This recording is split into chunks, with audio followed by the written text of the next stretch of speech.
भाजपा ने प्रदेश ओबीसी प्रदेश अध्यक्ष के लिए न्यू नियुक्ति की है। पवन जी हमारे साथ यहाँ खास बातचीत के लिए मौजूद है। सबसे पहले आपकी नए पद पे नियुक्ति की है, पार्टी ने आपको एक बड़ी जिम्मेदारी दी है।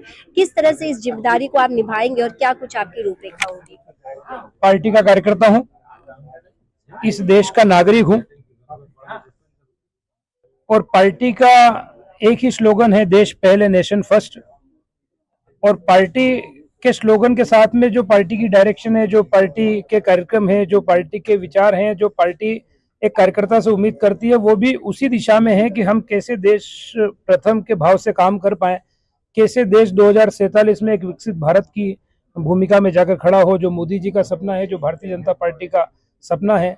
कैसे देश आज चौथी अर्थव्यवस्था के रूप में दुनिया में खड़ा है और तीसरी अर्थव्यवस्था पर आए और एक दिन पहली अर्थव्यवस्था के रूप में भारत इस पूरी दुनिया का नेतृत्व करे।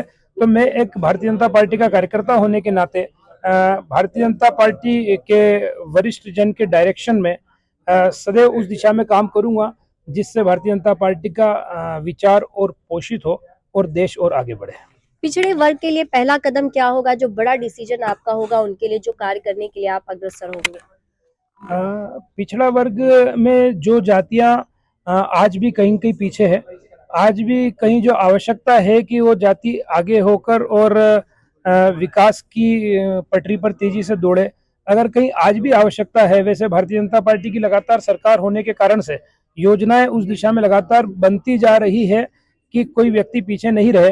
पर आज भी जहां कहीं कोई आवश्यकता है और जहां कोई बात सरकार तक पहुंच जाए, क्योंकि हमारे यहाँ सिर्फ बात पहुंचने तक की बात है, बाकी सरकार निश्चित रूप से सदैव कदमों को आगे बढ़ाते हुए लोगों के विकास और लोगों की तरक्की की दिशा में काम करती है। तो कोई अगर आज भी ऐसा विषय है तो निश्चित रूप से आगे लाएंगे। कोई भी पिछड़े वर्ग और पिछड़ी जाति का कोई व्यक्ति कहीं, चाहे वो शिक्षा की बात हो, चाहे वो स्वास्थ्य की बात हो, चाहे वो व्यवसाय की बात हो, उद्योग की बात हो, अगर उस दिशा में कहीं भी आगे आ सकती है और सरकार की योजना उस दिशा में बन सकती है तो वहां तक भी हम सरकार तक बात पहुंचाकर उनके लिए योजनाएं बनाने का काम भी करेंगे। पार्टी जी जो आपको जिम्मेदारी दी है उसकी खुशी खास आपके कार्यकर्ताओं भाजपा में भी देखने को मिल रहा है, जो शुभकामनाएं देने की छड़ी आप में देखी जा रही है। किस तरह देखते हैं कि आपके कंधों पे जिम्मेदारी और कितनी ज्यादा बढ़ गई है? हम सदैव ये मानते हैं, हमारे वरिष्ठ नेता भी ये कहते हैं कि आज भारतीय जनता पार्टी घर घर, झोपड़ी झोपड़ी, खोपड़ी खोपड़ी तक है। और जब हम कहीं न कहीं शीर्ष पर होते हैं तो निश्चित रूप से जिम्मेदारी ज़्यादा होती है, क्योंकि लोगों की उम्मीद भी ज़्यादा होती है। और निश्चित रूप से कार्यकर्ताओं का एक बहुत बड़ा दल भारतीय जनता पार्टी है, जो देश ही नहीं दुनिया का सबसे बड़ा दल है, दुनिया की सबसे बड़ी सदस्यता वाली पार्टी है। तो निश्चित रूप से कार्यकर्ताओं की कई अपेक्षाएं, कई उम्मीद, कई भावनाएं हमसे जुड़ी होती है। जब पार्टी जिम्मेदारी देती है तो निश्चित रूप से एक उन सबका नेतृत्व करते हुए उनकी बात हम हैं, उनका विश्वास हम हैं, उनकी भावनाओं के प्रति सम्मान की दिशा में काम करना है तो वो हम हैं। तो उन सारी बातों का ध्यान रखते हुए निश्चित रूप से कार्यकर्ताओं को अपना भाई, अपनी बहन, अपने परिवार के भूमिका में देखते हुए काम करूंगा। कार्यकर्ताओं का भी सम्मान करेंगे और हम पूरी टीम मिलकर और जनता का सम्मान करेंगे। हमारे वरिष्ठों के नेतृत्व में उनकी अपेक्षाओं के अनुसार काम करेंगे। SIR को लेकर आप क्या कहना चाहेंगे? वो किस तरह का डिसीजन है जो देश हित में है? SIR एक शुद्धिकरण अभियान है। SIR के कारण से आप अभी पश्चिम बंगाल और जो हम समाचार देख रहे हैं कि लोग पलायन कर रहे हैं, तो पलायन वही करता है, छुपता वही है जो कहीं न कहीं यहाँ पर देश का नहीं होकर और देश में रह रहा है।